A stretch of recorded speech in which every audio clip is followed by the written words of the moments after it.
Hello viewers, welcome to my channel. मैं हूं physio Abhijit और आज इस वीडियो में हम बात करेंगे ऑशगुट-स्लेटर डिसीज के बारे में। सो व्यूअर, जो ऑशगुट-स्लेटर डिसीज है वो 10 से 15 साल के बच्चों में देखने को मिलती है और इसमें जो दर्द है वो होता है टिबियल ट्यूबरोसिटी पर, यानी घुटने के नीचे इस हिस्से में जहां पर हमारा पटेलर टेंडन टिबियल ट्यूबरोसिटी पर अटैच होता है। और दर्द के साथ साथ ये जो टिबियल ट्यूबरोसिटी है, यानी कि ये जो हिस्सा है, इसमें जो हड्डी है वो बढ़ भी सकती है, उसमें हमें उभार देखने को मिलता है, यानी कि बम्प देखने को मिलता है। ये जो कंडीशन है वो लड़कों में लड़कियों के कंपैरिजन में ज़्यादा होती है और साथ ही ये उन बच्चों में देखने को मिलती है जो बच्चे स्पोर्ट्स में यानी कि खेल कूद में भाग लेते हैं। सो व्यूअर्स, होता क्या है इस कंडीशन में, हमारा जो पटेलर टेंडन है वो टिबियल ट्यूबरोसिटी पर ट्रैक्शन यानी कि खिंचाव पैदा करता है, जिसके कारण ये कंडीशन देखने को मिलती है।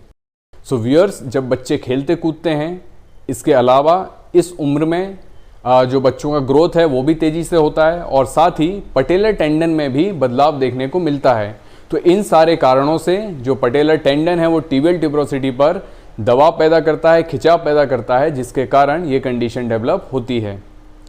अब वीडियो में आगे बढ़ते हैं और हम बात करते हैं ऑशगुट-स्लेटर डिसीज़ के ट्रीटमेंट के बारे में। सो व्यूअर्स, मैं आपको बता दूं कि ये जो कंडीशन है वो सेल्फ लिमिटिंग है, यानी कि ये जो कंडीशन है वो अपने आप समय के साथ ठीक हो जाती है।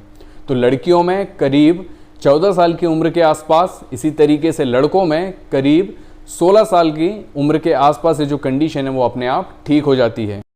इसके अलावा यदि बच्चे को दर्द होता है तो आप आइसिंग कर सकते हैं 15 से 20 मिनट तक, करीब दिन में 2 से 3 बार। इसके अलावा जो बच्चे स्पोर्ट्स में पार्ट लेते हैं उनको कुछ दिन रेस्ट लेने की मैं सलाह दूंगा। इससे क्या होगा, दर्द में जो है वो राहत मिलेगी और जो लोड है वो टिबियल ट्यूबरोसिटी पे से कम होगा।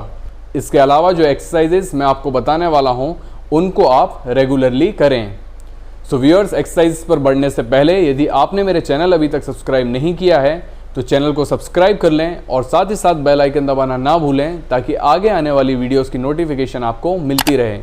इसके अलावा यदि आपके पास कोई सवाल है या कोई फीडबैक आप देना चाहते हैं तो मुझे कमेंट बॉक्स में ज़रूर लिखकर बताएं। तो चलिए वीडियो में आगे बढ़ते हैं और देखते हैं कौन से एक्सरसाइजेज हमें ऑशगुट-स्लेटर डिसीज़ के केस में करनी है। इस एक्सरसाइज में आप सीधे लेट जाएं और अपने नॉर्मल पैर के घुटने को मोड़ लें। अब दूसरे पैर के पंजों को पीछे खींचें और घुटने को सीधा रखते हुए पैर को इस तरह ऊपर उठाएं। ऊपर आप पैर को करीब 5 सेकंड तक रोकें और फिर कंट्रोल के साथ पैर को वापस नीचे ले आएं। इस एक्सरसाइज के आप 10 रेपिटेशन के 2 से 3 सेट परफॉर्म करें।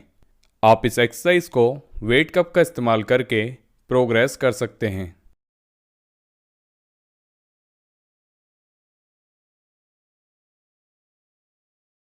इस एक्सरसाइज में आप बेंच पर बैठकर आपके पंजे को दीवार पर सपोर्ट करें। आपकी एड़ी फ्लोर पर रहेगी। अब आप अपने पंजे से नीचे की तरफ प्रेस करें। आप 10 सेकंड तक इस तरह प्रेस करें और 10 बार इसे रिपीट करें। जब आप पंजे को नीचे प्रेस करेंगे तब आपकी क्वाड्रिसेप्स और हैमस्ट्रिंग मसल कॉन्ट्रैक्ट होगी। इस एक्सरसाइज में आप दीवार के सहारे इस तरह खड़े हो जाएं। अब यहाँ से दोनों घुटनों को मोड़ते हुए इस तरह स्क्वाट करें। आपके दोनों घुटने 90 डिग्री पर मुड़े रहेंगे। इस पोजीशन को आप 10 सेकंड तक होल्ड करें और 5 बार इसे रिपीट करें। धीरे धीरे आपको ये टाइम 20 सेकंड तक बढ़ाना है और इस एक्सरसाइज को 10 बार रिपीट करना है। इस एक्सरसाइज में आप अपने पैरों को कंधों की चौड़ाई पर रखें। आपका वज़न दोनों पैरों पर बराबर होना चाहिए। अब इस पोजीशन से हिप्स को पीछे ले जाते हुए 3 सेकंड में आप नीचे स्क्वाट करें। अब इस पोजीशन में आप 10 सेकंड तक रुकें और वापस 3 सेकंड में फिर ऊपर आएं। इस एक्सरसाइज के आप 5 रेपिटेशन के 2 सेट परफॉर्म करें। फिर आगे आप इसे 10 रेपिटेशन तक बढ़ा दें।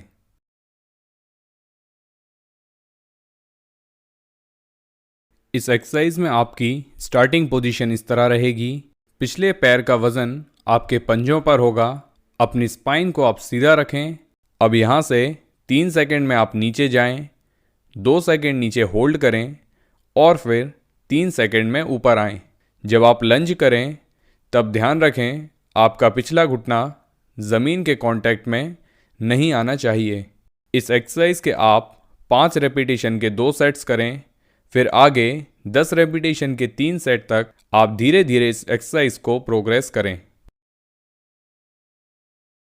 इस एक्सरसाइज में आप खड़े रहकर अपने घुटने को मोड़ें और हाथ से पैर के पंजे को पकड़ते हुए बटक के पास लेकर जाएं।